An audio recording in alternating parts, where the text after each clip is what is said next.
East facing లో ఉన్న ఈ 2 BHK హౌస్ అయితే సేల్స్ కి పెట్టారండి. మీకు ఎక్సలెంట్ ఏరియా అండి. ఇది మన మూలాపేట ఇరగాలమ్మ గుడి మెయిన్ రోడ్ నుంచి ఒక 500 మీటర్ల డిస్టెన్స్ లో వస్తుంది. మంచి ప్రైమ్ ఏరియా, ఇళ్ల మధ్యలో ఎక్సలెంట్ ఏరియా అండి. మనకి దీనికి సంబంధించి రోడ్ కూడా మనకు 30 ఫీట్ రోడ్ అయితే అవైలబుల్ లో ఉంది. ఇది కొలతల ప్రకారం చూసుకుంటే 20కి 55 కొలతలు అయితే కట్టారండి న్యూ హౌస్.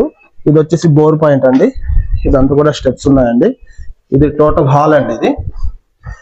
ఇది టోటల్ హాల్ ప్లస్ ఏంటంటే ఇక్కడ మనకు కిచెన్ లో వుడ్ వర్క్ ప్రొవైడ్ చేశారండి. ఇక్కడ ఇది కిచెన్, ఇది వచ్చి పూజ గది, ఇది కబోర్డ్స్ అండి. 2 బెడ్రూమ్స్ అండి. ఇది చిల్డ్రన్ బెడ్రూమ్, మనకి వుడ్ వర్క్ ఉంది విత్ అటాచ్డ్ బాత్రూమ్. నెక్స్ట్ వచ్చేసి ఇది మాస్టర్ బెడ్రూమ్ అండి. చాలా పెద్ద బెడ్రూమ్ చూడండి, చాలా స్పేసియస్ గా ఉంది, వుడ్ వర్క్ ఉంది విత్ అటాచ్డ్ బాత్రూమ్ అండి. ఇల్లు అయితే మీరు వీడియోలో కన్నా డైరెక్ట్ విజిట్ చేయండి. ఈ హౌస్ కాస్ట్ వచ్చేసి 67 లక్షలు చెప్తున్నారు. రేట్ తగ్గద్ది. ఒకసారి విజిట్ చేయండి. Thanks for watching. నమస్తే.